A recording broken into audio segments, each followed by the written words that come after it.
There's a star man waiting in the sky. What's happening? What's up? Got that thing fired up. Welcome to the Rich Get Richard. I'm your hostess with the mostest, which is the corniest line ever. But I do believe I got the mostest. I do believe I have what it takes to get you to where you need to be. I love talking about money. I comically can sit here and do this all day, like Captain America. If you are that type, if you like sitting around talking about money all day, I guess you're in the right place. Because one thing about us, I look at money unbiasedly. I look at money. I think one thing about money that I appreciate is money and finances and credit and all that kind of stuff. Unlike politics, unlike religion, unlike sex, creed, and all that kind of stuff, it is super unbiased. Money has no friends, it has no enemies, it has no ups, it has no downs. It is what it is. You can take it or leave it. And one thing about money is it's if you're making good money or you do something, you put your money into something and it makes money, it's all good. And if you put your money into something and you lose money, it's all bad. It's no bias. The money doesn't care who you are, your sex, creed, religion. Don't care. That's one thing I can appreciate about money, right? There's no arguing about it. There's no Republican or Democrat about it. It's just straight cash. You put your money into something, what's the results? And it's measurable. There's no subjectivity. If I put $100 into a pot and I pull out $120, that's a 20% return. There's no, oh man, what if it had made more? Well, there's no what if it made more. It's 20%. That's what it made. There's no bias. Stop overthinking it. Now, you want to continue to make 20%? Or do you want to try something else? About simple as it gets. But welcome in, everybody. Welcome in. I love talking about money. I love talking about finances. It's kind of late, though. Sometimes I come on late for those uh, people all throughout the world. And I don't know where you're checking in from. But if you want to give a shout out where you're from and say what you're doing and all that kind of stuff, or where you're from, it is what it is. But I like talking about different stuff. What happened, sir? I see you. Hey, we'll probably talk tomorrow. So let's get started. Welcome in. I'll let people trickle in. My name is Mr. Richard. We talk about everything money, finances, credit, businesses, all of it. Stock market. I don't care. If it makes dollars, it makes sense. I'll run it. So checking in Facebook, YouTube, Twitch, Instagram, Twitter, Facebook's in the house. I got people that come in here and just sit and listen. I got people that come in here and never say anything. I ain't gonna say no names, but they come in, or some people come in and just talk your ears off. But I appreciate everybody. I welcome everybody. So if you're following on TikTok, tap the screen many times you can. That's your price of admission. If you want to come and watch it from YouTube, click the link in the bio, watch from YouTube. Or go to therichgetricher.com and thank you for the gifts. If you want to go watch from YouTube and just search it, go to therichgetricher.com. Like I said before, I'll sit on here and talk all day, but I like helping out. I like talking about money, and every once in YouTube pays me to be here. It's not a lot, but it does pay. So you want to, and also too, I see the questions easier from YouTube. So if you want to watch from there, we can. So I really don't have no subject today. I typically come on and just kind of freestyle. It just depends. So I'm gonna read a quick question real quick. I don't want the question to disappear. Let's go. Somebody said I'm watching from two different places. I appreciate it. I don't know how you do that, but I guess you can have two apps open at once, I guess. My money journey started. I guess you're trying to get your money journey started when I discovered what equity was, and I have been making large sums ever since. Oh, yeah, okay. Yeah, so for those who don't know, when you have equity, that just means the value of something and the what you owe on it. The value of it is worth more than what you owe on it, right? But you can have equity in anything. You know, you can have equity in a car in theory. You can have equity in a house. Hell, you can have anybody who knows me knows I like comic books. All right, boom. First appearance of the Justice League, right? Let's say this bad boy's worth, I don't know, 10 grand, right? I have equity in comic books. It has a value, it has a understanding, has a market. Somebody is willing to pay for it. Someone's willing to give me 10 grand for it. If I take it, I have $10,000 worth of cash. I have an equity stake in that. And let's say if my comic book collection is, I don't know, 20 grand or something like that. I don't know. Right? I'm not gonna tell you what my comic book collection is. I don't want y'all to try to run up. It's gonna be bad business. You come up in here. But I mean, everything has value to somebody, right? But we as a society, we as a people have a bad habit of putting money into the wrong things. We put things that don't appreciate, we put money into things that we feel give us value, but they really don't. And we also put money into things that aren't worth as much as what we paid for it. Meaning that you might buy, I'm a watch collector too, right? If I buy, a nice Rolex or something, if my Rolex is worth, 10K, and in 5 years from now, it'll probably be still either worth 10K, maybe even a little more. But if you bought that, a bedazzled, blinged out damn watch, and now they take a $10,000 Rolex, they bedazzle the shit, put all this damn crap on it, and now they'll sell it for 40, but the real value of it is 5. And we as people, minorities, majority of people on here, if you're a white guy or white girl, I mean, not welcome, but majority of people that watch me are minorities. But I hope to change that soon. But if you're giving it value, you pay $40,000 for it, but you're not going to sell it to no one else for 5 grand because it's not worth anything. And you think that the jewels give it the value. No, it doesn't. The quality and the timelessness is what gives it value, especially when it comes to jewelry. But stop spending your money on things that you feel are valuable, but they're really not. Cars is another one. You might feel cool driving a car, and you might feel you need a car payment to keep up with the society norms, but you really don't. You just need something to get you back and forth to work.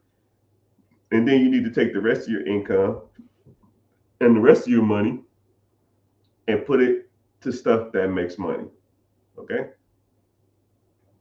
So I appreciate that you understanding the equity value of things, but you're like at the tip of the iceberg. And there's once you start building up equity in things that make you more money, like equity stake in businesses, equity stake in real estate, equity in like portfolios of real estate, then you'll start getting some real growth when it comes to finances. All right. Somebody said, what's a good investment right now for positive cash flow monthly? Real estate or businesses? If you want positive cash flow, you can still get positive cash flow with stocks or ETFs, mutual funds, index funds, but you're not going to be getting as much. And you got to have a decent amount. And I don't know what you consider. You say positive cash flow. Positive cash flow is, I mean, shit, if I put,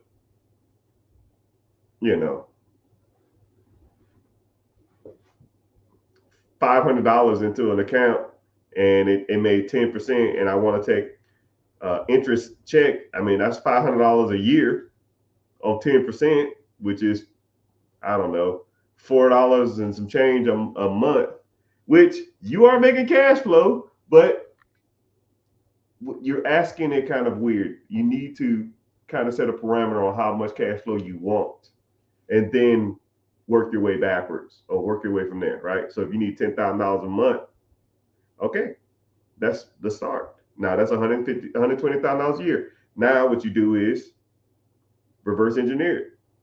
$120,000 a year, $10,000 a month. What does a piece of real estate pay? Let's say if a piece of real estate, you found a property that after your rent is paid or your mortgage is paid, the rent pays you $500. Well, $500 a month, 20 properties, that's $10,000. It's about as simple as it gets.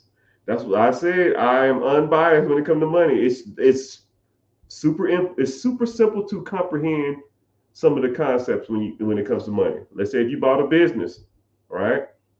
Let's say the business is $300,000. Okay. Let's say the business is doing 35% returns. 35% of 300,000 is about 120,000. So how much does a $300,000 business, how much do you need to put down? Sometimes you can get them for 10% down. So now if you buy a $300,000 business, you put 10% down, and you're making 33% returns, so 35%, that's 120,000. Divide 120 by 12 months a year, that's $10,000 a month. I mean, about as simple as it gets. But that's a good question, though. But what you need to do, positive cash flow is almost irrelevant. How much cash flow do you need or want to live off of? Then you start like reverse engineering from that. Because a lot of people really don't understand when it's talking about money. They look at it like, I'm going to give you a great analogy. It's almost like weight loss. You never should go to the gym and say, I want to lose as much weight as humanly possible, fast as I can. No, you won't lose weight thinking like that. You don't go into the gym and say, I want to lose as much weight as fast as possible, because you know what's going to happen? You're going to do it for 2 days, 3 days, 5 days a week. And you're like, yo, this shit don't work. It's not fast enough. And I quit. You should have goals and steps on how to get to those goals. And then that's how you get it done. You know? And a lot of people don't understand that. A lot of people just think that there's a magic pill that you just take and get and it just happens. A lot of people have unrealistic expectations, and some people goals are ridiculously high for where they start, which is kind of ridiculous if you think about it. Some people say, I literally get people come into my live, or some people send me DMs, and they'll literally say stuff like this. I got $10,000. I need to have $1 million by 6 months. You need pretty much a 3,000, 5,000 multiplier in 6 months. What? Hold on, what is the multiplier of 10,000? So 10 to 100, that's 10. 10, 10, that's 100x. You want me to 100 times your money in 6 months? 100 times. Wow. Wow, it's crazy. And people think that that's normal. And what's crazy is that if I say, that's unrealistic, and it's, oh, you ain't that good. What? Because I can't take $10,000 and make it to $1 million in 6 months. The bad part about it is, even if I could, let's say if I had a magic hat and I take your $10,000, I shake it up and I sit on it like a little golden egg or something like that, and it pops out $1 million, I'll give it to you. And you know what'll happen? 6 months later, you'll be right back with another $10,000. Yo, man, I'm like, what other million at? Shit, that shit gone, cuz. I got me a Scat Pack, a Hellcat. I got me some rims. I got some jewelry. I got some busted out AP.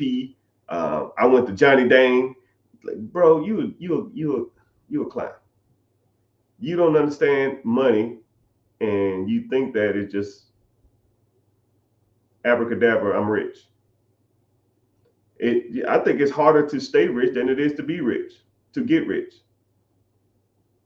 I think it's harder to, I'm gonna break that down for y'all. I think it's harder to stay rich than it is to be rich or to get rich, because people win the lottery all the time. People get inheritance all the time.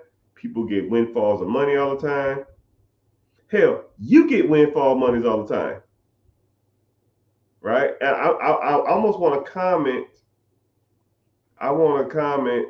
I almost want to say this, but I want y'all to like. You don't have to answer it aloud. Just answer to yourself. How much free money have you gotten? I wouldn't even say your lifetime. That's almost too. I'll give you the last 3 years. How much free money have you gotten in the last 3 years? And when I say free money, money that you almost didn't have to work for, right? So things like birthday money, error on your credit card, tax returns. Someone said 0. Okay, cool. You didn't get no tax returns for 3 years? I'll wait. Not a dime. Someone else said 0. You got no tax returns. None. You got no free money. Someone says, nope, I always have to pay. It ain't free. Well, it's money that you didn't work for. I mean, you probably worked for it, but you're getting money that you really didn't expect it to be there, right? And the windfall money is how you kind of get ahead. You know, somebody said laughing at birthday money. I don't know. My family sends me birthday money all the time, but I don't know what kind of family dynamic y'all be having, but it's it's all good. The moral of the story is it's money. I call it windfall money. It's money that you really didn't expect, and it wasn't in a check. It wasn't like your earned money. You know what I mean? So like tax returns, or you have a error in your name of like some bank statement or something like that, right? I don't know. Maybe it's just me, but I get them all the time, right? Sometimes they're $50, sometimes they're $20. You ever want a class action lawsuit and it'd be like $93 or something? That's windfall money, right? I get a couple a year. Might not be a lot, but I do get a couple, right? What are you doing with that money? People get that kind of stuff all the time. People hit scratch offs, right? Yeah, no one in here wins the scratch off. No one ain't won $500 to $1,000 or $5,000 in the scratch off. I was in the military 2 years ago, and a guy hit a scratch off for 10 grand. Nobody wins scratch offs. No one does as much as sports gambling. I think last month was $11 billion of sports betting. None of y'all bet sports. I mean, y'all not lying to me. Nobody hit their parlays. Nobody hit their scratch offs. Nobody said, yo, man, I owe you some money from a while back. Here you go. And paid you some money back that you didn't even expect it. Or you sold you worked on somebody's car or something like that, and they shot you a couple $100. Or you sold a car that was sitting in your damn driveway for months. You made $5,000, $2,000, $3,000 off that. Come on, y'all. Y'all not lying to me. Y'all not lying to me. But this is what's so crazy about y'all mentalities. Y'all don't even see that as income. Y'all don't see that as opportunity. There we go. Y'all don't see. Someone said I play poker and I win here and there. Yeah. A lot of people don't see those opportunities. See those things as opportunity. You hit a parlay for $300, $500. You know what you do? You take the parlay money, you go buy groceries. You take the parlay money and you go buy some rims. You go buy some clothes. Or you take the parlay money and then you re-gamble it. You take your income tax and you reinvest it. Or you take your life, you take that money that you get and you spend it on dumb shit, right? What about life insurance? Y'all families you got no life insurance policy or anything? Y'all didn't hit nobody passed and you got inheritance or anything? Like, once I start naming random stuff, you're like, oh, okay, well, maybe. Well, I guess. Maybe I got some tax return. Maybe my uncle left me $500. You know, maybe my uncle left me a car. Okay, yeah. When people say nothing, I don't believe it. Nothing. Nothing. 3 years, no money, windfall money has fell in your lap. Nothing. Zero. That's foolish. Y'all full of shit. Don't lie to me. You're lying to yourself. I know.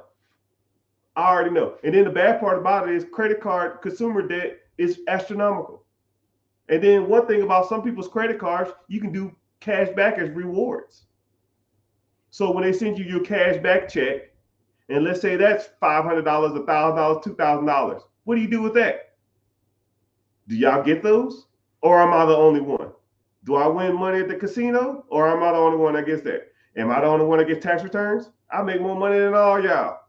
I get tax returns. So when people say, well, I don't get tax returns, some people might not, but most people get tax returns. You know?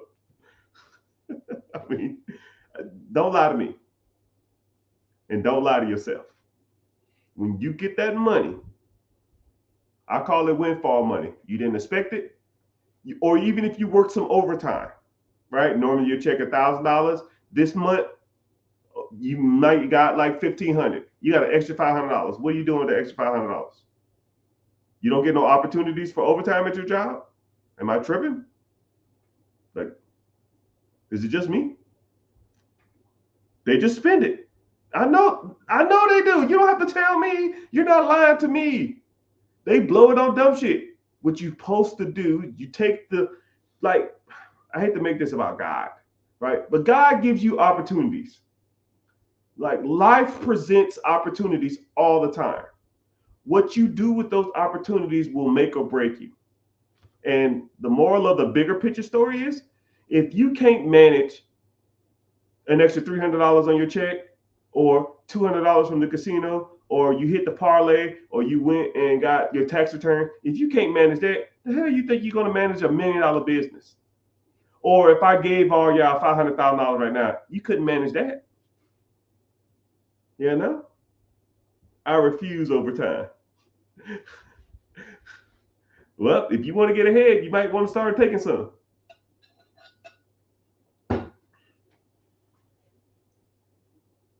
Someone said, what would you do with an inherited IRA? Well, somebody got some money.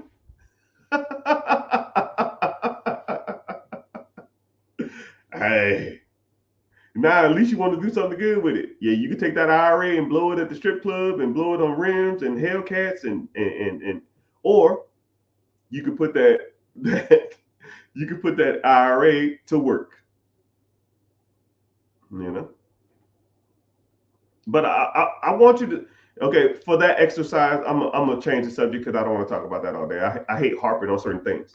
But the majority, I want you not to say, I don't get any money, right? This is what I want you to say from here on out. I want you to say to yourself, okay? I want you to say, any abundance of money that comes in needs to be allocated towards bettering my future. Okay? That's all I want you to say. I'm not going to tell you what to spend it on. I'm not going to tell you what to invest it in. All I'm going to say is, when you get an abundance of money that wasn't in your paycheck, right? Or over your paycheck. Let's say you normally make $1,000 a week, and 1 week you worked overtime, now you got $1,300. Cool. Take the extra $300. You didn't plan for it anyways, nor did you need it, but you have it. You're going to take every excess amount of money. Thanks for the follow. Thanks. Every excess amount of money you got, and you're going to put it to work to better your future. If you do that for an X amount of time, right? I'm not going to say the amount of time is irrelevant, but if you do it for, you'll start seeing traction. Just that one play.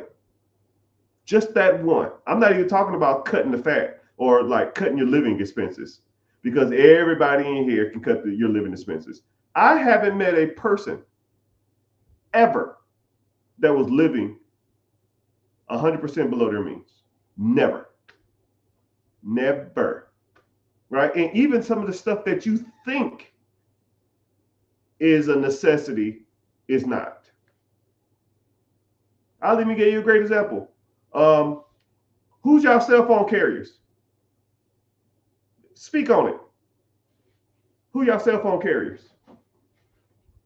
This gonna get good, and y'all gonna be mad at me. Who's y'all cell phone through? Verizon, AT&T, T-Mobile. Someone said T-Mobile. Someone said Smart Talk. Someone said AT&T.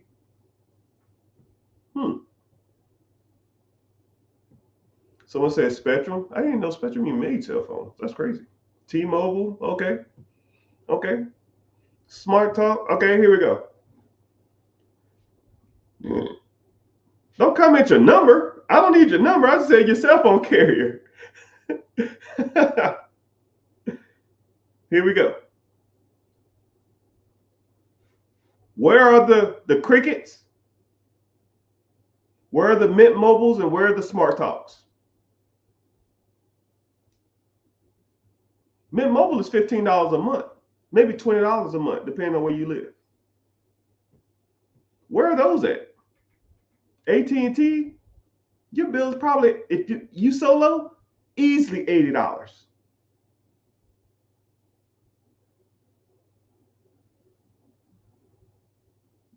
I see a couple of y'all that make smart decisions. Where are the Mint Mobiles?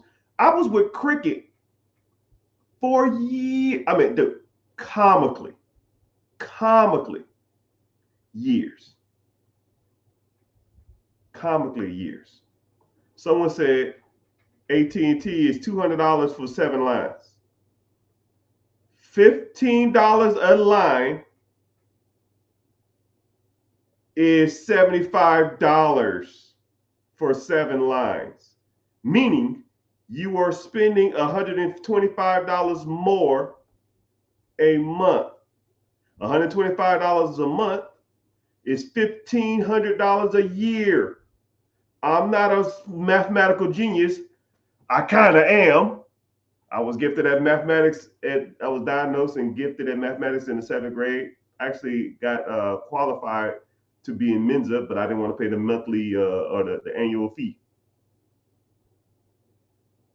So almost $1,500 a year because you want to be with AT&T. $200 for 7 lines ain't a good deal, Playboy. But I'm the bad guy. And just off your cell phone, you're wasting $125 a month. I ain't even look at the rest of your expenses. I ain't even look at your Netflix subscription, your YouTube subscription, your Hulu subscription, your freaking cable bill, your internet bill. You probably got a land. You probably still paying for a landline or some shit. I ain't even look at that.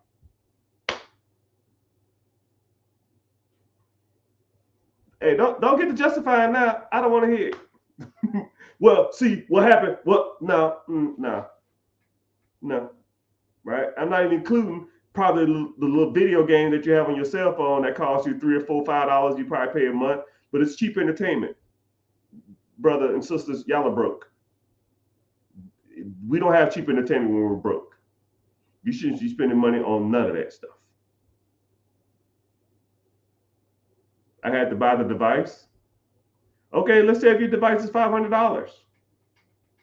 If AT&T gives you a device for free, which is not, you just pay it every month for the next 2 years. But let's say you didn't have the money up front. You could pay for it every month for the next 2 years and pay a $65 bill. Or you can just save up your money, go get a cheaper phone, use your cheaper phone until you save up for a better phone, and then get that. I don't like, you're not going to justify me for being cheap. I was cheap for comically 15 years, and I was making some great money, and I still was penny pinching. Hell, I still penny pinch to this day on certain things. So when people tell me that they can't do it or they shouldn't do it or it ain't gonna work, I don't want to hear it. Right? I was in the military, and I had all my little military buddies was like, "You got Cricket? Why would you get that cheap ass phone? You can go to AT&T. I got Verizon." And people brag about their cell phone service like they're better than you because they have a fucking I have Verizon. They're so great. Yeah, great at ripping your ass off. How much your bill? $90 a month. You know how stupid that sounds? And then in all honesty, if my cell phone works in my house and on my commute to work or at work, I don't give how good of service it is. You know? If it works when I need it to work, and then the bad part about it is, even when I was in the military, we was right by the water. We was literally 400 feet away from the ocean, and some people's cell phones didn't even work there. I was like, yo, Verizon, AT&T never worked. Hey, I guess you get what you pay for, right? Well, normally it works good. Bro, get out of here. If I'm about to pay $80, this shit better work on the fucking moon. But it's all good, right? And I'm not even gonna talk. The moral of these stories is, people, you get windfall money, you can cut the fat, or you can go out and make more money. But what you do with that money will dictate your life and your future. You're gonna get windfall money, casino, gambling. You help somebody move. You sold some furniture. No one in here has garage sales. I didn't even think about that. No, nobody in here does a garage sale. You don't sell all the shit in your house every like 2 years or something, make $300, $400, $500. That don't count. You know what you do? You go out to eat afterwards. He said, "Stop ranting." I'm not ranting. Sometimes you gotta beat people over the head, because that's how people learn. Sometimes you gotta come constantly drilling in people's head that you are messing up. If you want to get ahead in life, these are the things you gotta do to get ahead, right? Marketplace. How about this? Let's do this. Let's do this. Everybody in here comment, because I have close to about 100 people in here over all social media platforms. Because I'm streaming on Facebook, YouTube, Twitch, Instagram, Twitter, and TikTok. Name ways you can make money as like a side hustle, or just something that you can do to make extra money, right? Somebody said sold stuff on eBay. Boom. Too easy. No one there sold stuff on eBay? Someone said Fiverr. You can't do voiceovers on Fiverr? Someone said letter writing. Great little side hustle, right? Write letters for people. Giving game live like this on YouTube. Washing cars. Digital marketing, tutoring, walking dogs. You can walk people's dogs. You can babysit. You can do people's hair. You can cut hair. Someone says stick up people. No. Don't listen to him. But the moral of the story is,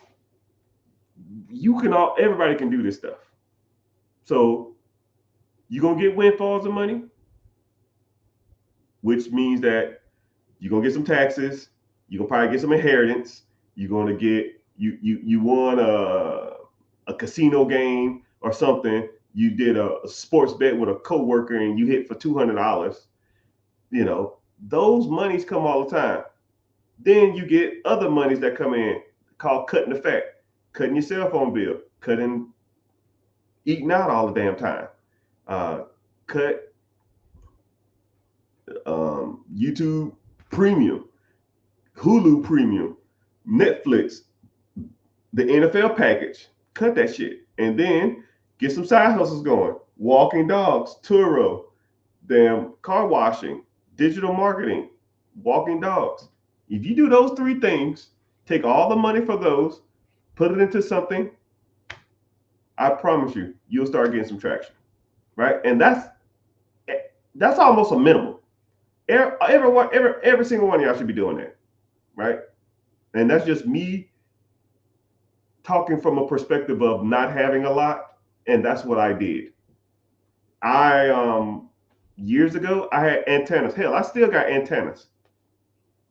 I have a damn 90-inch TV in my living room with a freaking antenna on it. A freaking antenna. I ran the shit through the wall. I ran it up through the ceiling. I drill a hole. I put some silicone on it, and I put a big antenna on my roof. The antenna cost me $70. I got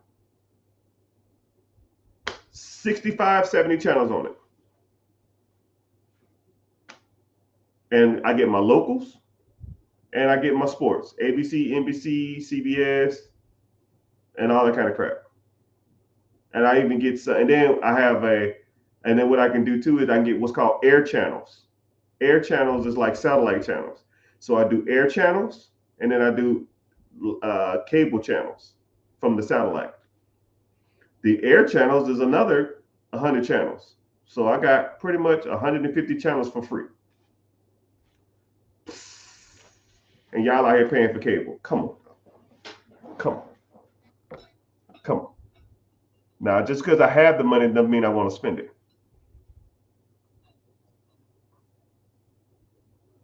Someone said, but you have a 90-inch TV? Yeah, I mean, shit. Like I said, I'm cheap on something. But I'm to the point where I don't really have to be cheap no more. And if you're not at that point, then you need to be. Okay? It is what it is, man. It is what it is. I mean, I can't be cheap forever. I said talking about the missus about this, and we have like, I always like, I have like a struggle, right? This is some like inner deep thoughts too. If y'all want to talk about it, y'all want to hear this. This is the mindset of a millionaire, right? I've been cheap my whole life. It's hard for me to kind of turn it off, right? But she'll say, well, what's the point of having millions of dollars and making hundreds of thousands of dollars a month if you don't even enjoy it, right? Because I've been slowly building up this empire for so long. I have to step back and say, you know what? I've been watching on a tube TV for 10 damn years. I deserve a TV. I'm making, last month I did $200,000. I can get myself a TV, right? And that's some real shit. But I was so used to not having stuff because I grew up poor and I pretty much was homeless. And it was hard for me to even turn off not having stuff because I'm so used to working with nothing. But actually, this year has been real bad. About the last 2 years, I've been like, fuck this shit. I'm making way too much money not to be living like a bum. Yeah, I think someone said something about trauma. Yeah, I probably need a psychologist or something. But I just know how I am. I'm just cheap. I guess there's nothing wrong with it, right? Someone said, "What's my currently net worth?" Between 5 and 20. But I try not to even look at it. I don't care. 5 to 20. My income is about six figures a month.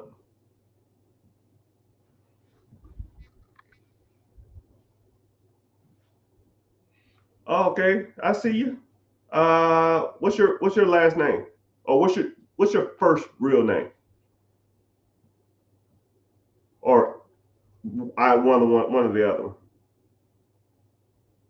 You got bread. Yeah, I'm not broke. But what's crazy is that um about 70 to 80% of the money I make goes to other investments. So I'll take, let's say if I do 100 grand this month or something, I don't damn know. Say if I do 100 grand this month, I take 70 grand and invest it. So I don't even live off the money. My goal is $100 million. Yeah, my goal is $100 million. I think once you get to $100 million, I don't give a shit who you are. Motherfuckers start listening to what you got to say.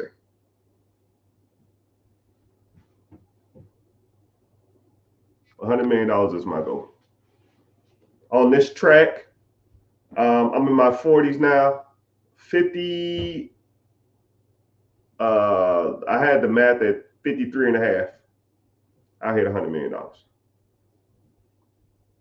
But it is what it is. But one side of me just wants to do $100 million to say I did $100 million, but I don't need it. I don't really care. Oh, what's up? Oh, I submitted your stuff too today, so just letting you know. Okay. But I gotta hear from my one of my assistants.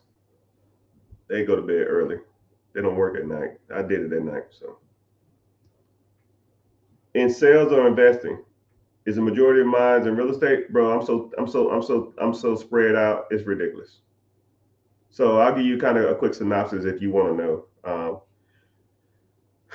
When I first started in 2008, I started buying houses.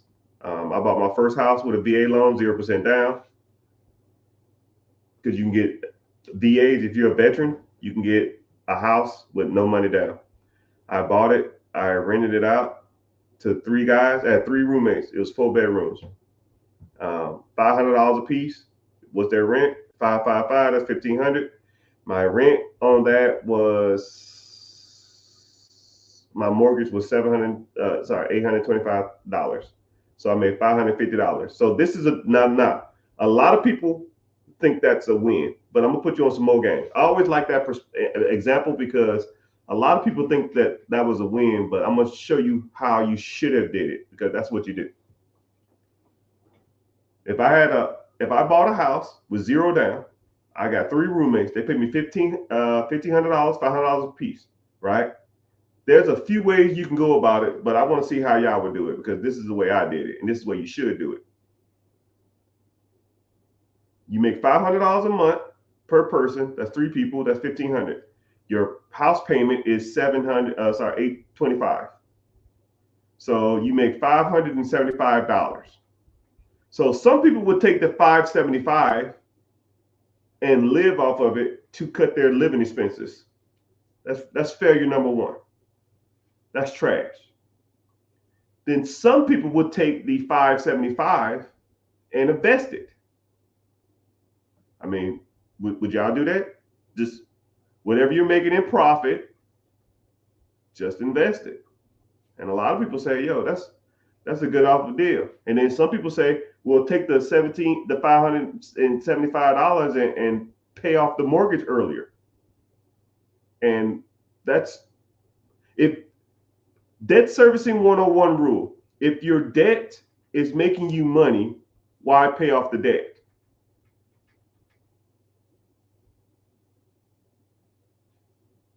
Why don't you go get more debt that makes you more money? And then some people say, well, save up the $500, $575, and go buy another house, which I could. Or I'm already living in the house. They're my roommates. Why don't I just pay the $575 like no one lives there? Now I can take the whole $1,500. Now I save up $1,500. And let's say if I had to buy another house at $10,000 down. If I saved up $1,500 a month, how fast would I get to $10,000? 6, 7 weeks, 8 weeks, maybe 6 weeks. Then I can start looking for another house to put $10,000 down on. And then this is what's crazy. Let's say I moved into that other house. Now I can do an FHA loan. The FHA loan is 3.5% down. $100,000 house, that's $3,000. $3,000 is 2 months worth of rent.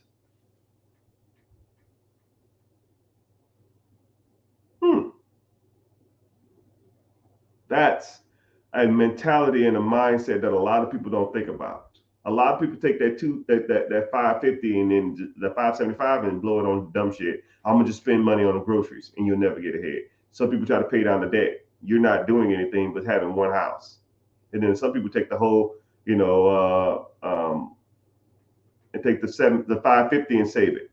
Then some people take the whole the whole 1,500 like me, and I put it to the side, move into another house, and now the three other roommates can live with themselves, and I can live with somebody else. And I get 3 more roommates if I want it, and I can just repeat the process. That's how you get ahead, my homes. That's how you get ahead, my friends. You'll never owe anything again. Huh?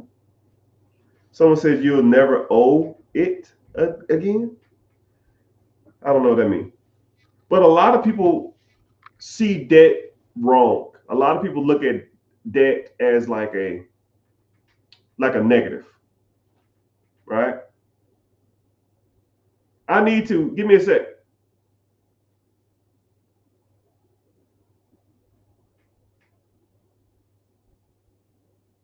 Yeah, a lot of people look at debt as bad. Debt is only bad if it takes money out your pocket. Debt is good if it puts money in your pocket. So no Dave Ramsey. Oh, hold on, let me help you out. Dave Ramsey sucks. His methodology will keep you from being rich. You won't be broke, but you will never be rich. Listening to Dave Ramsey, you will never get ahead. You'll be working check to check for 30 years, 40 years. When you turn 65, you'll have a decent looking pension and a paid off house. And let's think about that. Let's say if you bought a house, even though you can't afford it under Dave Ramsey's rules, you bought a house under Dave Ramsey rule, you paid it off in 30 years, you bought your house for 300, now it's worth 600. You got a paid off house. What the hell is a paid off $600,000 house going to do for you? Not a damn thing. It doesn't do anything. Oh, my house payment was $2,000. Now I don't pay no more. What the fuck? What? How does that help you? If you have no income, how does not paying $2,000 a month help? Now I'll give you another perspective. Let's say if you bought 100 properties and those 100 properties pay you, I don't freaking know, $40K a month.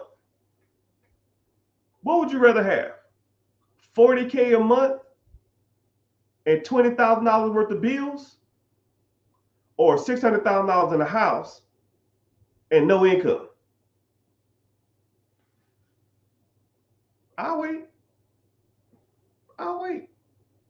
Because I'll take the income instead of a paid off house. A paid off house don't do nothing until you sell it, or until you get a HELOC, or until you get a refinance. And if you refinance, you're taking out equity, you're taking out money, but now you got a house payment again. So it defeats the whole purpose of paying the shit off early if you're gonna get another house payment just to tap into the cash. But then you sell the damn thing, where the hell are you gonna live? Now you gotta buy another house. So it defeats the whole purpose, man. It defeats the whole purpose, people. Don't pay your mortgage off quickly. Yeah, that's just trash. I ain't gonna read it. What about equity in the home? Yeah, if you take equity in your home, you gotta have to refinance, or you gonna have to do a HELOC. HELOC is debt. You gotta pay a payment on a HELOC. You gotta pay a payment on a refi, or sell your home. So having a shit ton of equity in a house doesn't do nothing. We're gonna say it together. Let's say it together. Equity is dead money. Right? If y'all want to comment how much equity y'all have in your home, go ahead and comment. I'm just curious. Let's say you got a home that's worth $200,000 and you owe $100,000. That means you got $100,000 worth of equity. Right? I'm almost curious. You don't have to put your business out there though, but I'm just curious. Let's say you have $200,000 worth of equity in your home, 250. Fuck it, $1 million. You got $1 million worth of equity in your property.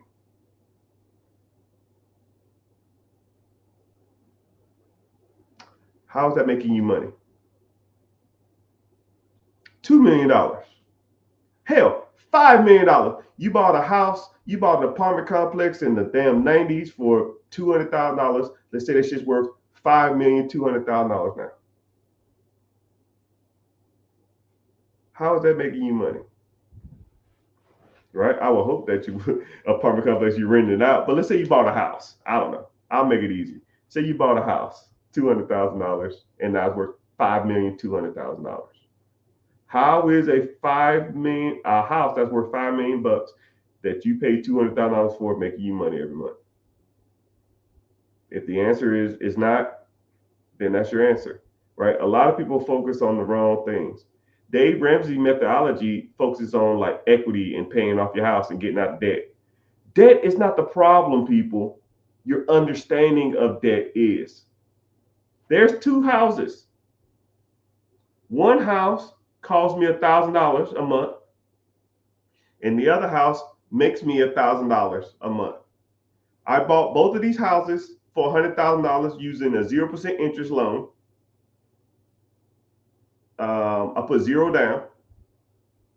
One of these houses I live in, one of these houses I rent out. One pays me $1,000 a month, and one takes $1,000 out of my pocket. They both are the same house. I paid the same amount. I put the same amount down. One makes me money. One takes money away. One is good debt. One is bad debt. Dave Ramsey says all debt is bad. You're an idiot. If I have a tenant, he pays my rent. And the bad part about it is Dave Ramsey owns like 400 houses. How does he not even comprehend this? He's an idiot. It's stupid. It doesn't make any sense. How do you have a house that pays you a couple $100 or $300 or $500 or $1,000 a month? The tenant's paying on time. You know, how is that a bad deal? Right? Now let's say you have 5 properties. Now you're making $5,000 a month or $60,000 a year. Hell, 10 properties at $1,000 a month. That's 10K. That's $120,000. You have 10 properties that pay you $1,000 a month of profit. That's $120,000. Now, if I gave you $10,000 of profit every month, you probably would quit your job. By show of hands, put a fire emoji or a boom emoji or whatever. If I gave you 10 properties and all 10 of those properties made you $10,000 a month, total would make you $10,000 a month, which is $120,000 a year, would you quit your job and focus full-time real estate? More than likely. Yeah. Boom emoji, fire emoji. Yeah. Yeah. Appreciate it. I see you. Oh man, my throat hurting.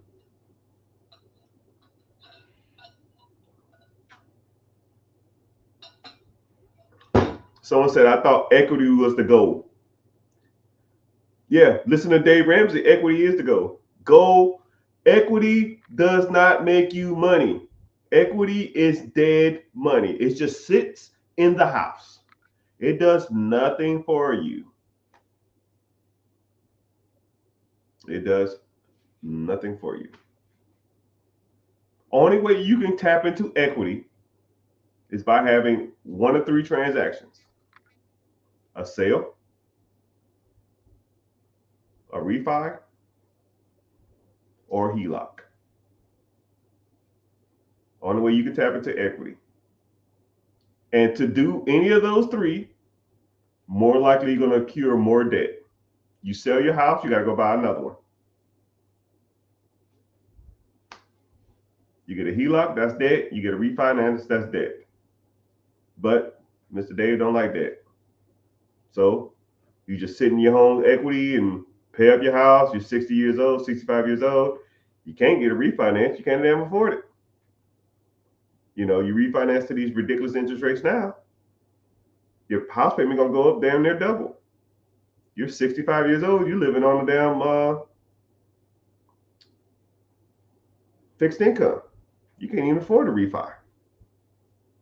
So you spend all this time by paying off your house, not even to enjoy the equity in your home. You know who's gonna enjoy it? Your kids will. When your ass die, they're gonna sell that shit. It's crazy, man. Reverse mortgage, I guess. They kind of trash too. But you shouldn't be 65 years old trying to do refis and reverse mortgage. You shouldn't have to do that. You should have made enough money from your 20s, 30s, 40s, and 50s so you don't have to do that. Right? If this house was paid off, I'm not going to have to do a reverse mortgage. Right? Because all the income I bring in will go to my kids. You know? Or will go to stuff that makes money. The stuff that makes money pays me to have it. If I got a business and the business is paying me $20,000 a month to own it, think I got to worry about a damn reverse mortgage? And then I take the $20,000 and then I invest into ETFs, mutual funds, other businesses, and more real estate. It's like a snowball effect. Say word. Word.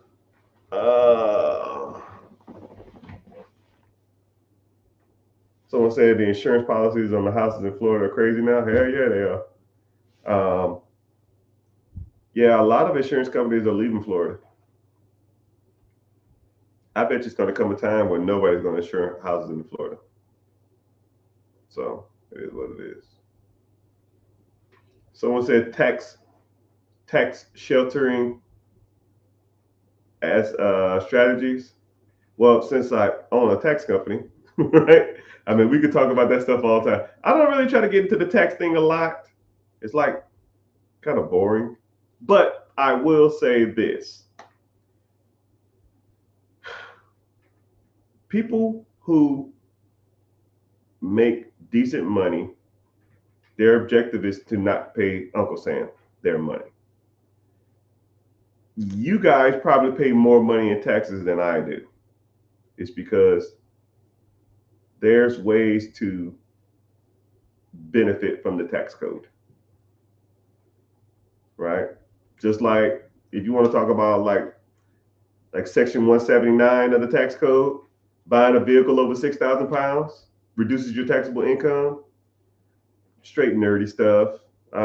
If you have a business, hire yourself as a manager of your business instead of you making all the income from your business, which is capital gains tax 30%. You hire yourself as an employee. Employee tax is 8 to 12%. So now you reduce your taxable income by 20%. I mean, there's tons of ways to do stuff. Don't focus on that. Focus on making more money. Okay? When you make more money, you can worry about hiding income. You know, or depreciation of investment properties, or depreciation of equipment on the businesses you own, or depreciation of the buildings you own if you own the business and the business, you know, stuff like that, right? But I'm telling you something. Focus on, like, there's a lot of people, like, I have like debates with people. People will say stuff like to me, well, when you set up you shouldn't even have set up an LLC. You should have set up an S corp. You should have set up a C corp. You should have set up a sole proprietorship, and you should have did it this way. And I said, well, instead of worrying about me, the business structure, because I can always change that. I can't always change me focusing on making money, right? Some people, I know people spend 6 months to a year trying to focus on the proper business structure, right?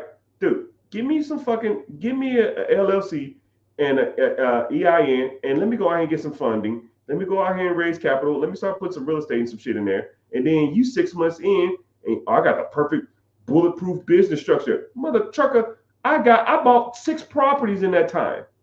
Now those 6 properties is paying me $3,500 a month. And you still at zero. That's like someone saying, hey man, I'm gonna save up for some Michael Jordan because I want to go play basketball, right? I want to be like Mike. I gotta have the best shoes. I want the best gear, right, bro? I'm gonna go out here in slides and a wife beater, and I'm gonna go do some layup drills, right? And I'm 6 months more advanced because you want to look like you got the game instead of actually getting the game, right? Call me old fashioned. Focus on making money. And then you can go higher. Now if I was making $3,000, $4,000, $5,000 a month, now I go hire somebody to set up my LLC or my S corp or my C corp. I go hire somebody to do my taxes. I can go hire somebody to create shell corps and chef corps and all that kind of shit like that, while you're still focusing on business structure. That's how big boys and big girls do it. You think Mark Zuckerberg set up his business and corporate structure? Come on, dog. Come on. He was too busy building $1 billion company. Right? My lawyers can do that shit.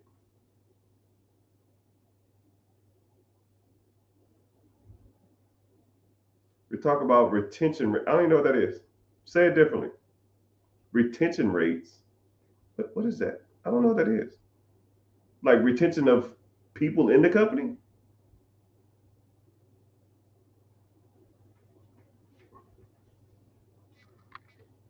After having income, what structure do you prefer?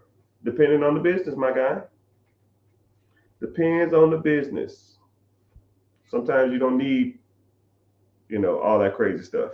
Sometimes you just need some simple asset protection or liability protection. Just depends, right? Whatever my lawyer tell me to put it in.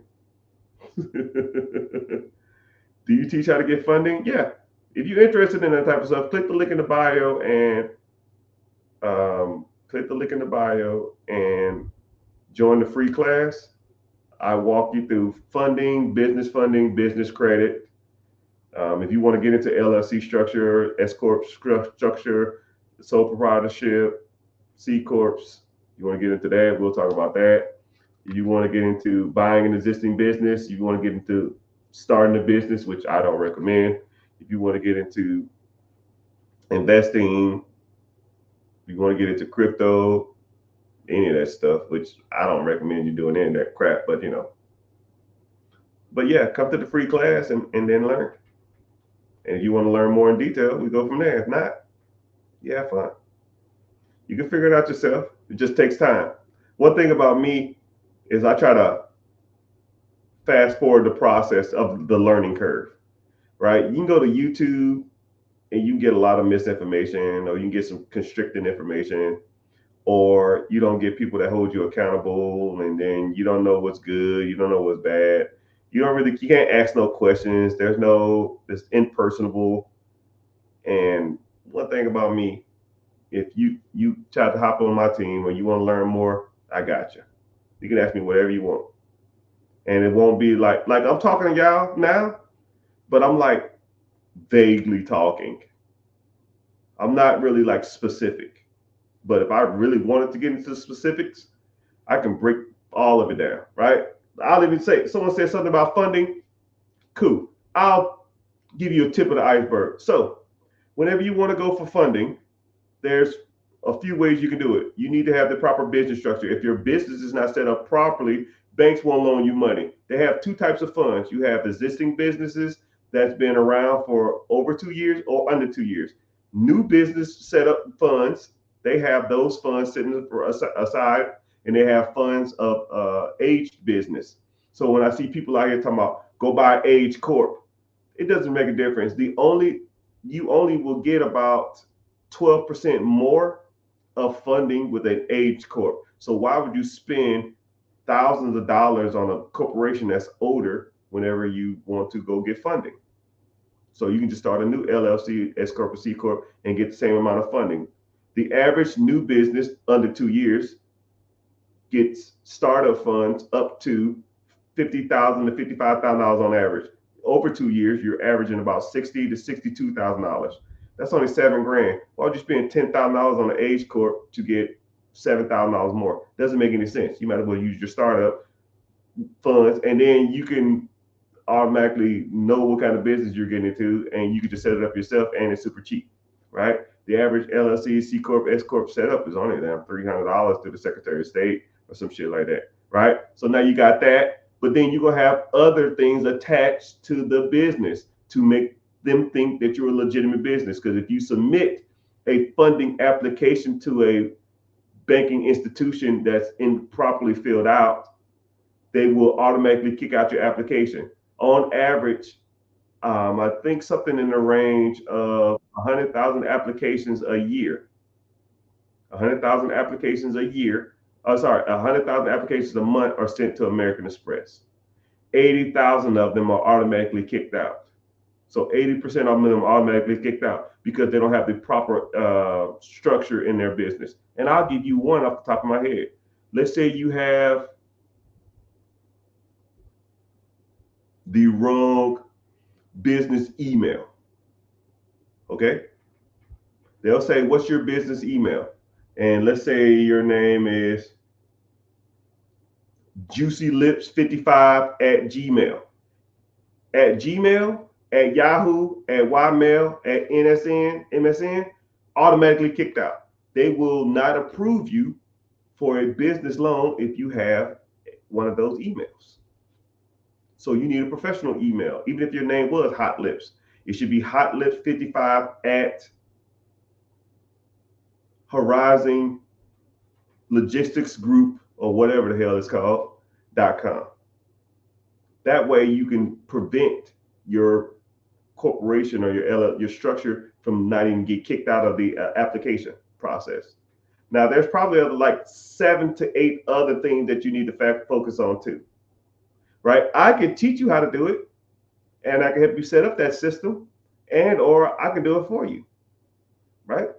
That's why people hire me, because I know what the hell I'm talking about, and I've been doing this for a while. Or I got tired of people asking me, I ain't got no money to invest. Cool. I'll buy a funding company. And day one, I said, who's the funding manager? It was my buddy, Mr. Dave. Hey, Dave, what's up? Cool. Sit your ass down. Teach me everything about funding in the next 3 hours. Let's go get lunch. And we sat down, and he broke it all down for me. Oh, wow, that kick him out? Cool. This works? Cool. What about this? I heard this works. What about trade lines? What about net 30s? What about net 60s? What about net 90s? What about Dun and Bradstreet? What about trade lines? What about H Corps? What about Shell Corps? What about Chef Corps?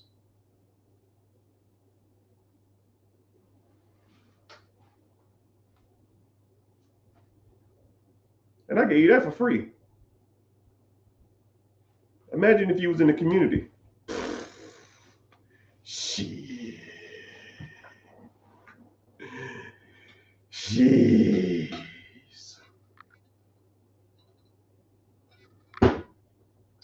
But it's all good. Thank y'all for being in here, man. Y'all checking in. Let's see what we got going on. YouTube, thick as always. I got like 8 followers on Twitch, and it'd be like the same one person. Twitch person, if you in here, comment please. I just want to see if you a real person or you like a bot recording me or something like that. You know what I mean? I want to learn from you, Unc. Hey, Unc is Shannon Sharp, man. You can't be learning nothing from him except how to get in trouble.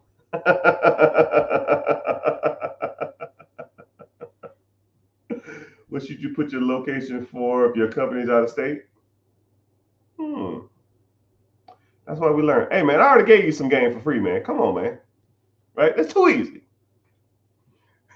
That's some good trouble. No, that's bad trouble. We got fired for that shit. I ain't trying to get fired for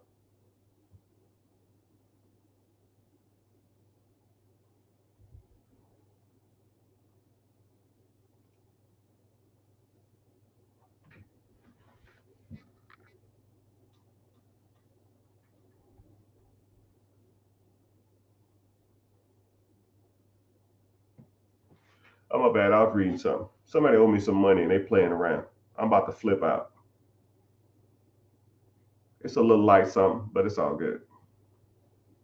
A little 18 thou wow. But it's all good. Yeah, someone said free class. Yeah. Click the link in the bio. It's called Be Your Own Boss. Sign up. 3 pieces of information. I'll text you before we start. And if you find value in it, cool. If you don't, it's cool too. It don't make me no difference. You want to move forward, we move forward. If we don't, you don't. I represent, baby. Somebody still holding on. Much appreciated. I'm out. All right, man. Take it easy. Later, dudes. I'm about to get off here too, man. I got other stuff to do. Somebody making me upset, and they keep messaging me, and I don't want to stop talking with them to deal with these fools, right?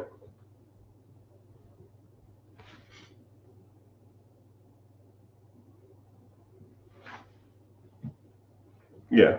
So someone said I signed up for the course. I don't do courses, so I'm gonna kind of break down like general curriculum if you want me to, which I kind of can harp on a little bit.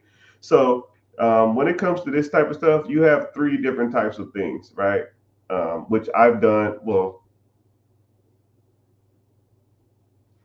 I've done them all, and certain ways I like doing stuff, and some ways I don't like doing stuff. So one is courses. So a course is like taking an online college, and if anybody ever taken like an online college, they suck, right? They suck. Well, I'll give you four, right? I'll give you a mastermind too. So they kind of mastermind. Okay, I got you. So courses to me suck. You get in, you log on, and then you start, reading material. And they'll say, "I'm glad you signed up. Read below to learn more." And it's like reading a book. Mother clucker, if I wanted to read a book, I had to go to Barnes and Noble, right? Then they might have like a 3-minute video kind of explaining some stuff, but for the most part, it's like a lot of reading. You just click through the material and you're like, yeah, that's it. I remember one time I bought a course. It was like $2.99. Man, I clicked through that course probably and I was just clicking through just to see like the substance of it. It was 10 pages. Every page had like a 6-minute video. So about an hour. And then it had like 3 pages of material right under it. And I was like, what the hell? I was like, dude. I mean, I pretty much watched the 6-minute videos and then I read over the paper. I read a 6-minute video. Man, I was done with that shit in 2 hours. I was like, well, shit. What the hell? Right? Oh, so yeah, I got an AR-15 from the military. Got paid for his visit and get the money. You happy? God, I see you. I'm not gonna stop talking just to read your. I see you.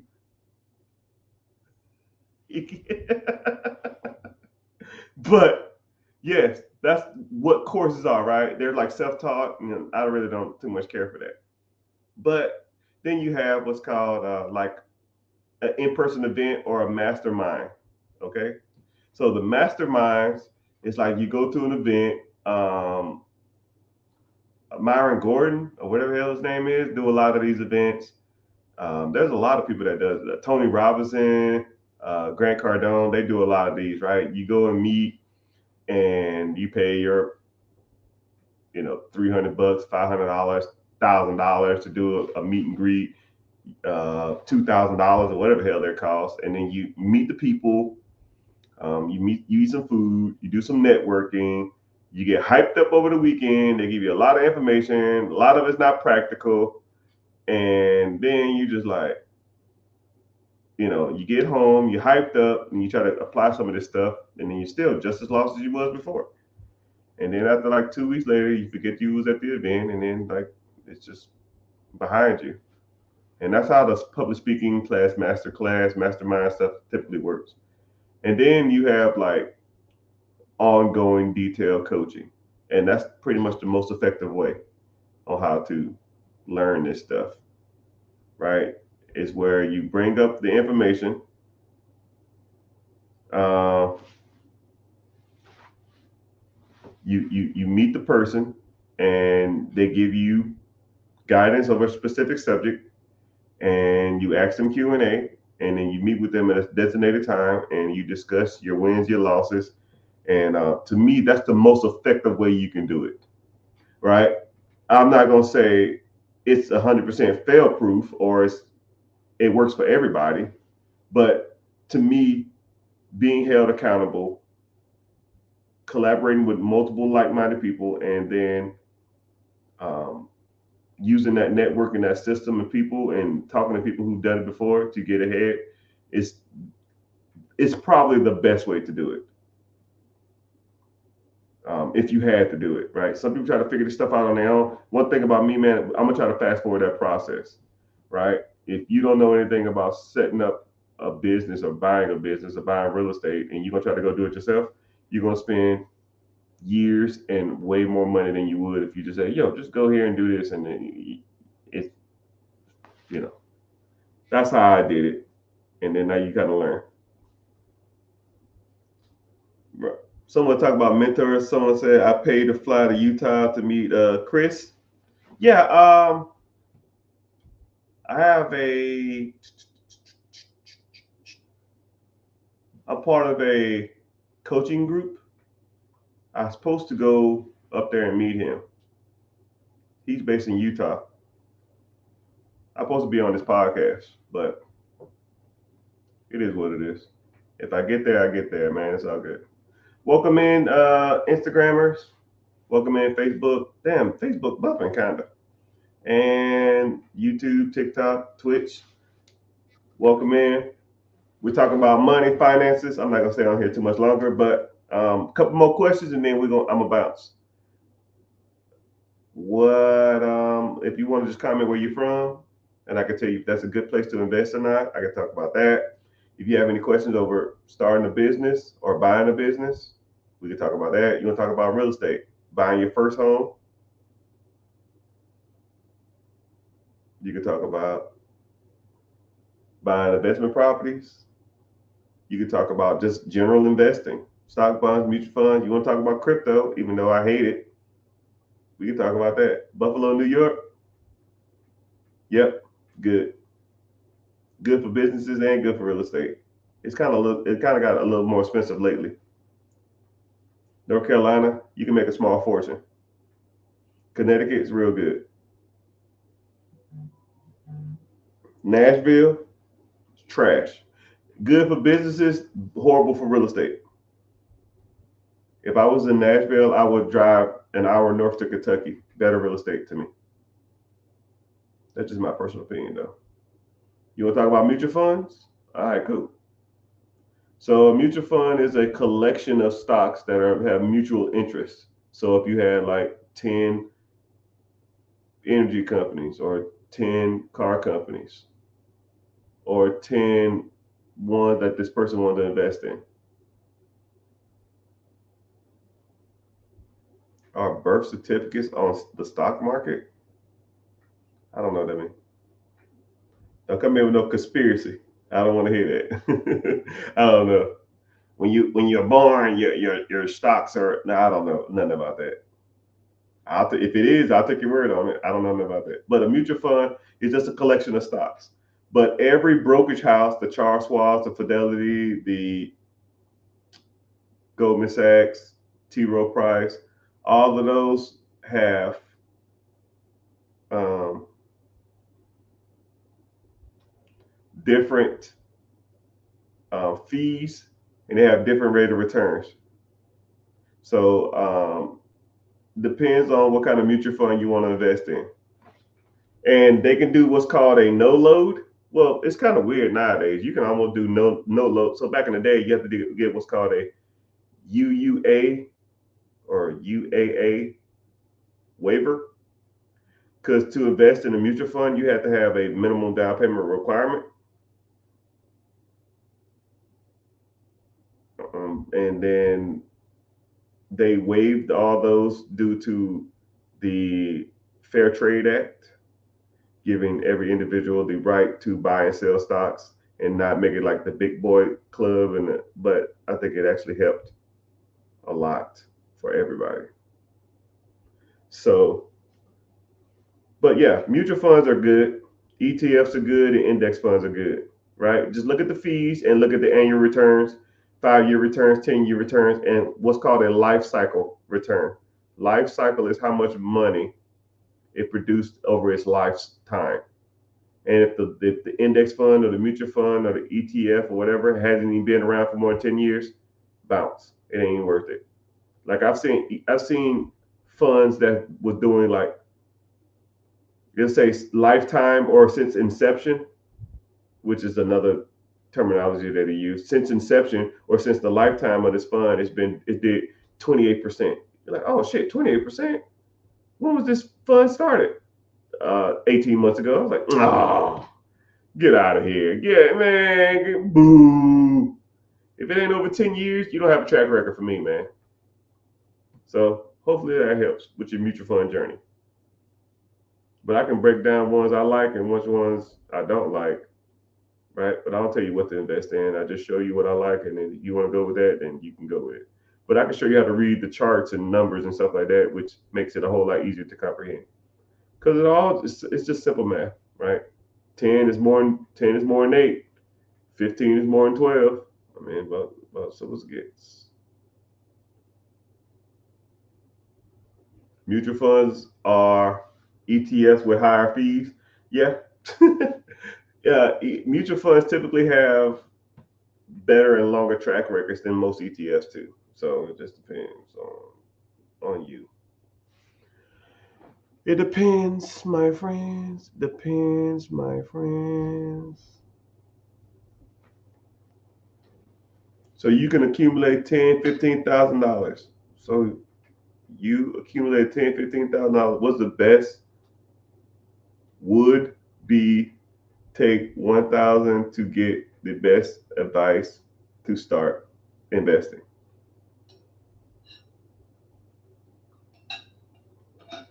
Huh? Maybe I'm reading it slow.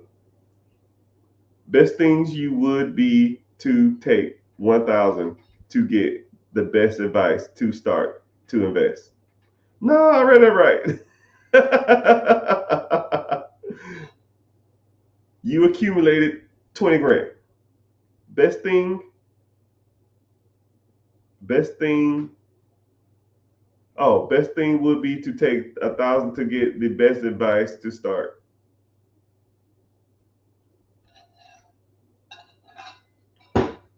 You're losing me on that one. I guess what you're saying is if you have some money and you just start taking 10,000 or take $1,000 or take pieces of that money, put it in different funds, and then seeing what works out. Or what you're saying is if you have $20,000, just pay someone $1,000 and they show you how to do it. Yeah. Or you just pay me and I'll do it for you. I'll show it. I'll show you how to do it, and I'll show you more than that. See, that's what's crazy about me, man. I'm almost like the center of investing, and that's what I try to specialize in. I try to give people the right information. I try to give people the guidance they need. There's a lot of people out here that do a lot of things. They're like specialties, and sometimes you don't need specialties. Sometimes you got to be general. Like there's some people who specialize in Section 8. There's some people who specialize in storage units. There's some people who specialize in wholesaling. There's some people who specialize in tax liens. And then there's some people who specialize in all of them, right? I use whatever method I can to get the bread. That's how it should be. That's what you should be doing. But yeah. But I think I did I've been on here a while. Wow. Facebook in the house, YouTube in the house, Instagram kind of dying off, but it's all good. Twitch always in the house, but never comments. I don't know who the hell that 3 people that follow me on Twitch.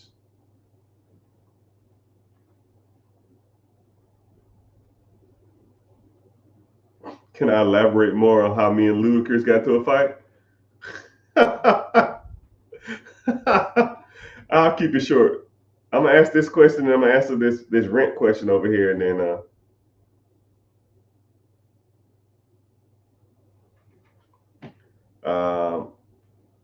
right. So how me and Ludacris got into it? So what happened is this was in 2017. No, whenever I was at the Super Bowl, and I was in the VIP area. So VIP at the Super Bowl was like, it was weird.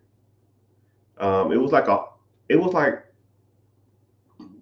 an open room, but you can walk into the stadium. It was like its own enclosure. It was like you walked into the steps, but then when you walked out the steps, there was like a sitting lounge. So when you go to a football game, you'll see like there's no like lounges because that's where like the average person sits. But at the VIP area, you sit in like the lounges. And then there's a lounge, and then there's a cocktail waitress and stuff like that. There's cell phone chargers. You can go over here and buy merch and stuff like that. And it's like real laid back. Like it ain't like what other people experience, right? It ain't just a whole bunch of crowded people and just standing around and looking crazy. Like no, you can actually just sit in the lounge and watch it from the game. And this, which people was doing. It was kind of weird. If people were sitting, they didn't want to be. They want to be there. They didn't care about watching the game. Like it was a glass wall 5 feet from the right, and you could see the game. But they would sit there and watch it on TV. It was kind of weird. So I was charging my phone because my phone had died, and because they had like a whole bunch of cell phone charging ports, but it was like one of those like blocks that you plug all your stuff in. So me and the missus was standing there, and she's a huge Ludacris fan, huge, knows all his songs, whatever. And all these other celebrities are walking by. Who was Mark Wahlberg? He was cool. We saw Shaquille O'Neal, Dominique Dawes. No, not Simone Biles. That's who it was. Simone Biles. I saw her. She was little, man. She was like 4'5" or some shit. Look, President Bush Sr. was in like a Professor X wheelchair, and wow, it was crazy. He had so much security. But a lot of football players, a lot of basketball players, Chris Tucker, Snoop Dogg, Outkast. I mean, T.I. Me and T.I. was sitting right next to each other. He was right, like the VIP lounge area we were sitting in. And sorry, T.I. was 3 seats down. Lil Bow Wow and Jermaine Dupri was 1 seat over.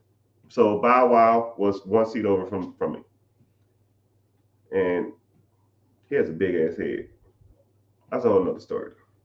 Anyways, so we sitting in the lounge. I'm charging my cell phone, and here comes Ludacris.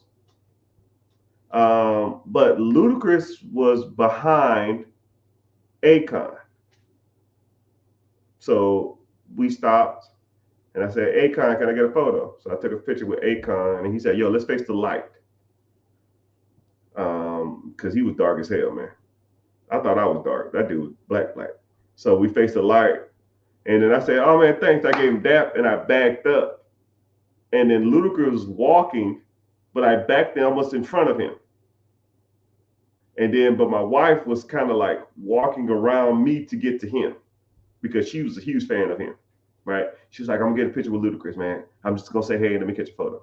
So I was backing up, and then she was walking around me, and he said, hey, man, watch where you walking. And I said, oh man, my bad. I didn't see you. I was just taking a photo. And then he was looking like he was like kind of being disrespectful. But then my missus was like standing right in front of him as me and him was like having like this stare off. It was kind of weird. And I was like, all right, man, my bad. And he was just like looking at me like I'm crazy. And I'm just like, hey man, don't get fucked up. Just because we got a little money up in here don't mean I ain't from the streets. I'll check your little ass out. Right? So I was looking at him like that for a sec, like what you want to do? But he had like security around or something like that. And so then he starts walking a little more, and then my wife called him, and then my wife's like, hey, Ludacris, I'm a huge fan. And she pulls out her cell phone. She already had a cell phone in hand because she was taking pictures with me and Akon. So she said, hey, can I grab a quick photo? And he says, I don't take photos with So I vaguely remember what he was saying. It's something like nobodies or something like that. I don't take pictures with nobodies, but I couldn't really decipher what he was saying. And then she said, like he kind of mumbled, and then she was like, "Oh, it'll be quick" or something like that. And he said, "Didn't I say get that fucking camera out my face?" And then now I'm upset. Now I'm gonna go ludicrous on this motherfucking guy. And I said, "Hey, yo, watch your motherfucking mouth, or I kick your ass." And we had another stare off. We just looked at each other, and I was like, "Yo, I'll fuck you up, dude." And he looked at me for a sec, and his security kind of walked over between us. And then we just stared at each other for like a couple seconds, and then he just walked off. He like backpedaled off, but his security was between us. I said, "Man, you a bitch." And then I said, "Yo, he's standing right like now. He like 3 feet, like 5, 6, 7 feet from us, but he was standing there looking for where he needs to go sit. He came late, but I already knew where I was sitting. And I said, "Hey, take a picture of him now. He's standing right there." And my wife pulls up and takes a picture of him, and he's looking out the corner of his eye like this. Like he was pissed because he don't like taking photos, which I didn't know he didn't like taking photos, because if I knew that, I would have not fucked with him. But because I got home and I looked it up, and I was like, "How is Ludacris an asshole?" And it's like Reddit posts of everybody saying, "Yo, he hates taking photos with people." That's just the way he is. I didn't know that shit. So, anyways, we just take a picture of him the whole time. Like he was just like he was looking at us out of the corner of his eye like this. Like, I'm gonna fuck y'all up, but what you gonna do, dog? He a little guy too, man. I'll kick his ass. But that's a whole nother story. So ever since then, I've been like, fuck Ludacris. That's why I don't fuck with Ludacris now. And that's why I'm gonna tell y'all something too, man. Never meet your celebrities. Never meet your idols. People that you idolize, people that you think are cool, people that you think that are so nice. They're assholes. Or they're weird as hell. Right? I've met a lot of celebrities. Ever since I started getting a decent amount of money, I've met a lot of celebrities, and a lot of them are weird. Weird, weird, weird. Or, this is what's crazy, a lot of them smell weird. Uh, Cameron Diaz, I met her. Worst BO I ever smelled in my life. But then I said, because what I do is I go home. Someone said top three weirdest celebrities. Oh man, y'all get me on the rant. Someone said the top three weirdest celebrities. I say Cameron Diaz, and then I went home and I started looking people up to see if they're like weird or something. So Cameron Diaz is like a naturalist, which I learned. She's a naturalist, so she likes her body to be natural. She bathes in just water. She doesn't use soap. She doesn't use like lotion. She doesn't use like deodorant. She doesn't use like shampoos. She just bathes in like water. She showers in water. I didn't know that until I met her, and I said, "Damn, that bitch."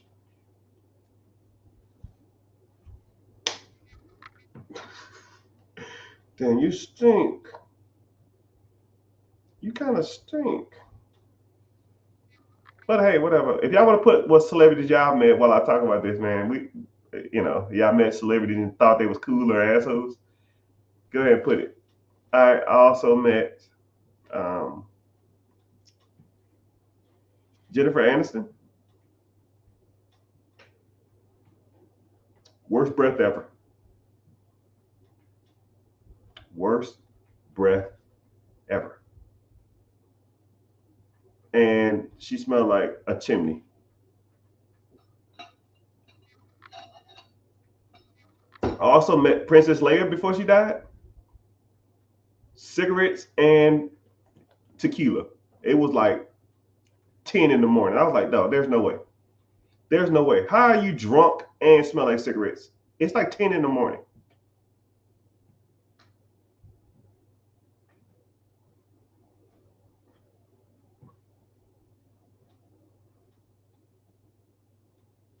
I met Mark Wahlberg. He walked weird, but besides that, he was cool. New York Yankee. Yeah. Speaking of baseball players, the owner of my gym is a former baseball player. I should invite him on as like a guest as a podcast because he bought a gym. He actually owns like 6 gyms. I see him all the time. I never talked to him though. I'm like, hey man, what's up? I think I took a picture with him one time. And I was like, cool. Been there, done that. I'm good. All right, let me ask this last question, then I'm getting off here. Can you explain? Can you go over what you did again with the $1,500 with your rent and 4 rooms on your property? Okay, so my first property I bought was a 4 bedroom house. I moved into the house, into the main suite or the main room. I got 3 roommates.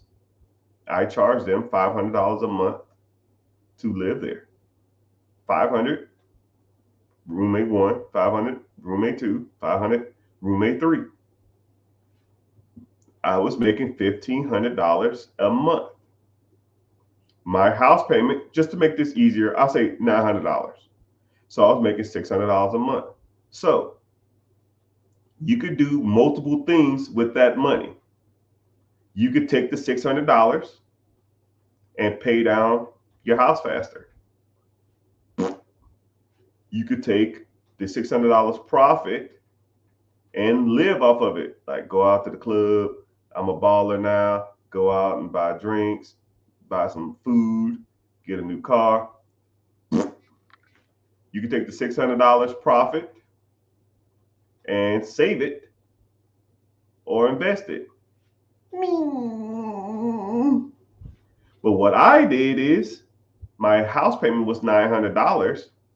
I didn't take the $1,500 I was bringing in, paid $900 towards the house payment, live for free, and then still make $900. What I did is I was staying there already. I was paying the house payment like I was living by myself. So I took the $900, paid the house payment. Now I got 500, 500, 500, 3 roommates. Now I got $1,500. Right? So then I take the $1,500 and now I set it aside. And after so many months, I have enough money to buy my second home. And then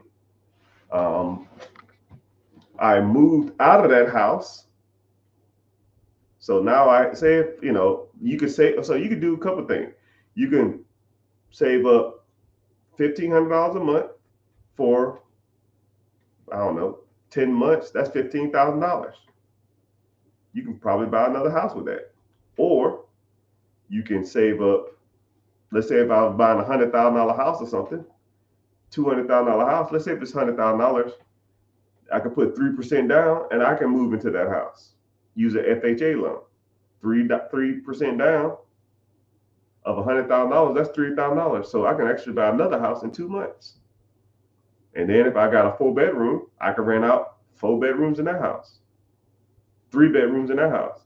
500, 500, 500, that's another $1,500 a month. And then let the 3 roommates that stayed in the old house just stay with themselves. If they want to rent it out to somebody else, they can do that. That's on them. Yeah, so $900 was coming out of my pocket. I was paying the rent mortgage anyways, but I wasn't living off of that money. That's what a lot of people don't understand when it comes to this money game. A lot of people start getting ahead and then they start trying to live off the money, right? I know people that'll get like one house. Yo, man, I got a rental property. All right, cool. What are you doing with your profits? Shit, I need that money just to live. What the fuck does that mean? What if you didn't have it? I wouldn't make ends meet. Huh? You should be able to make ends meet regardless of whatever income you have coming in from your properties or your investments. If you can't make ends meet, you need to cut your expenses. It's simple, dollars and cents, people. Oh, that makes sense? Okay, cool. You good? Cool. I know a dude that used the word house hacking.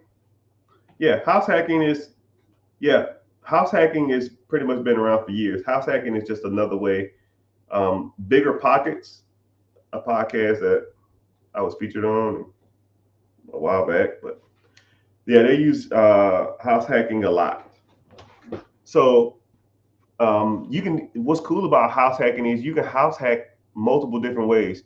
You don't even necessarily have to house hack a room. So I'm gonna put you on some more game. House hacking is when you use any part of your house and rent it out to make money.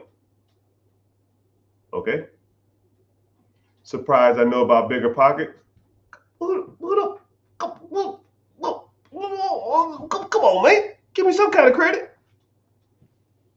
God dang.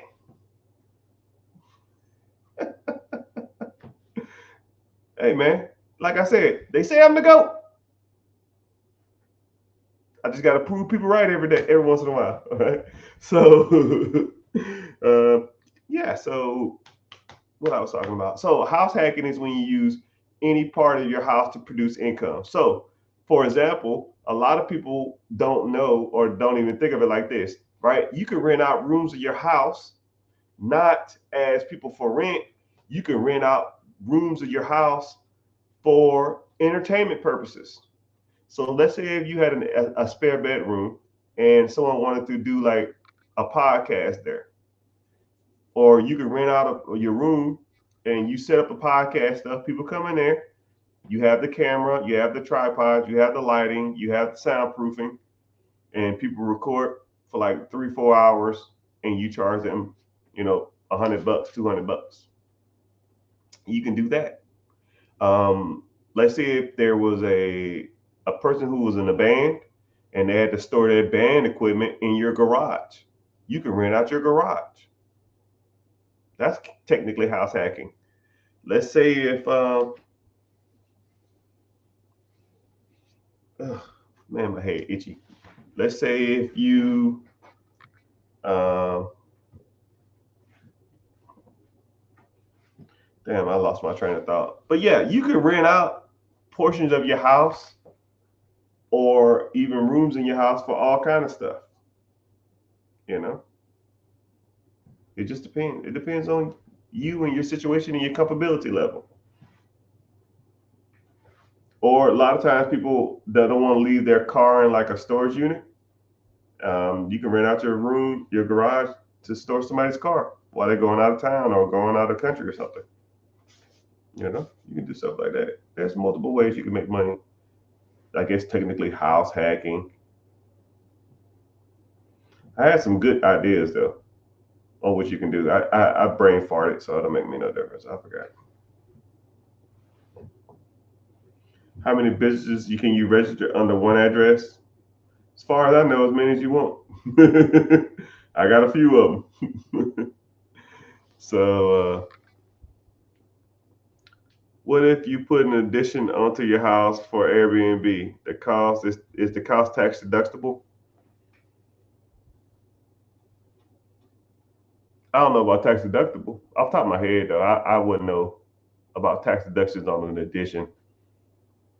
But a lot of people are doing like those pop up houses and then renting them on Airbnb. You know what I mean? You can do that. Hell, you can get them pop up houses on Amazon for damn 20 grand. Shit, why do $100,000 renovation when you can do if you want to do it for that? But the addition will add value to your home. The pop up will just not really add value, but it'll produce you a shit ton of cash flow.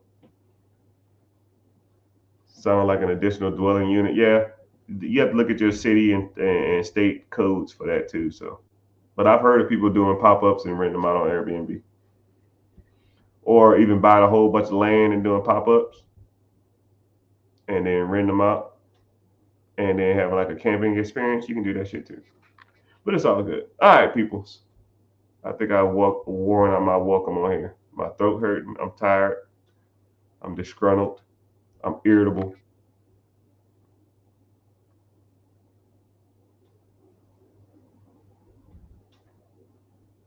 Huh? I was told that VA homes can be a disadvantage on a home that has multiple offers. Well, we're in a soft market. There is no multiple offers.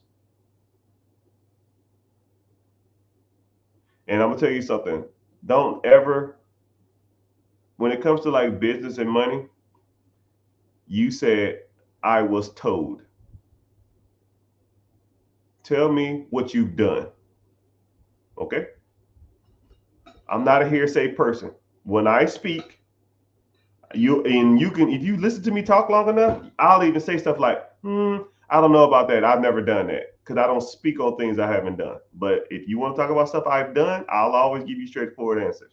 But I know we're in a soft market. There is no multiple offers in this economy.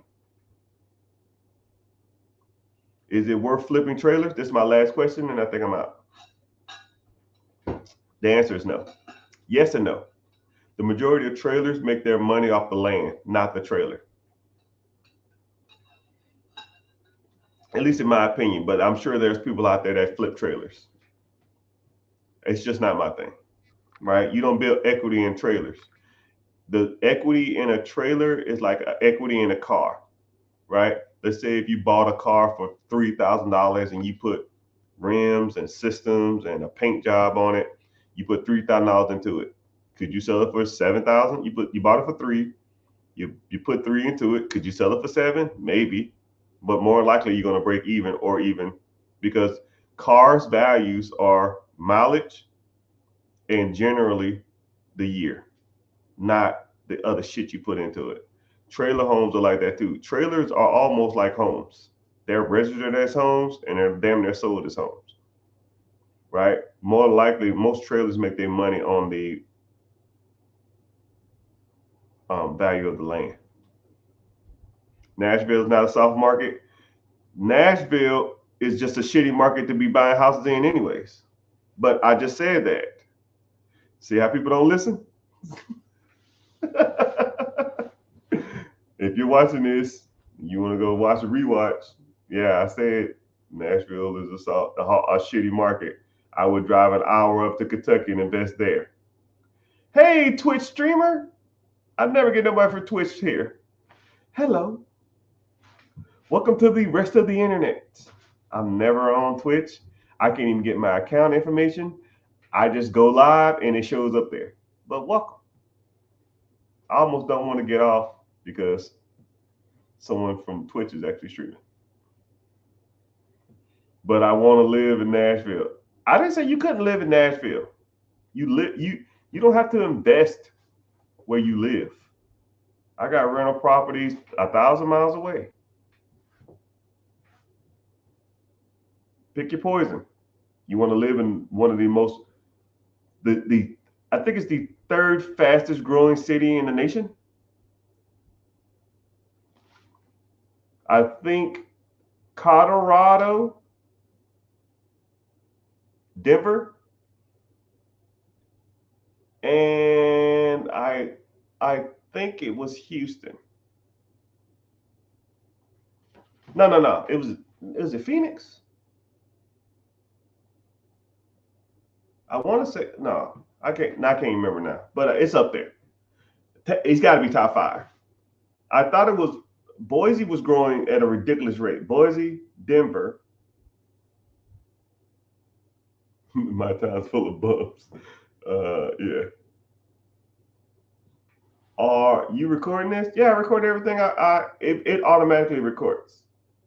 So I use the clips for other stuff too. So if you're watching this on a clip or something, it just depends. I don't really put the clips on a rewatch, but and I record my lives, and on YouTube you can go to rewatch lives, and it's already there. As soon as you get off here, you can go rewatch this now. But do I offer a mentorship? Can I do the rewatch? I just answered, yeah. You go to YouTube and do a rewatch. But what town are you from? I'm talking about a bunch of bums. Yeah, do I offer mentorship? I would say this and I'm done. So if anybody's watching, anybody find value in this stuff, anybody just like talking about money like me, anybody want to try to get their life together, anybody talking about wanting to expand their thought process and their connections and understanding with different types of people, click the link in the bio, join the free class. It's Wednesday, 9 p.m. EST. And we talk about all different types of stuff, right? And your social circle will be your net worth. You start hanging around people that don't do shit, you will not do nothing. And you gonna start hanging around people who making moves, who out here getting stuff done, and all that kind of stuff like that. Then you need to start hanging around and associating with those type of people. And if you do, I'm here for you. And if you're not, I'm still here for you. Doesn't make me no difference. But I appreciate y'all being here. I'm gonna head on out. I got some work to do. I gotta damn upload this file. The dude said my product listing in comparison to the Reload app is not relevant. I said, yo, you owe me a lot of money, and you talking about an app that I need to download and submit my ticket on the app. Screw that app. Get my money. I'm gonna app through this phone, choke somebody, but it's all good. Appreciate y'all being here. Thank y'all, and later, dudes.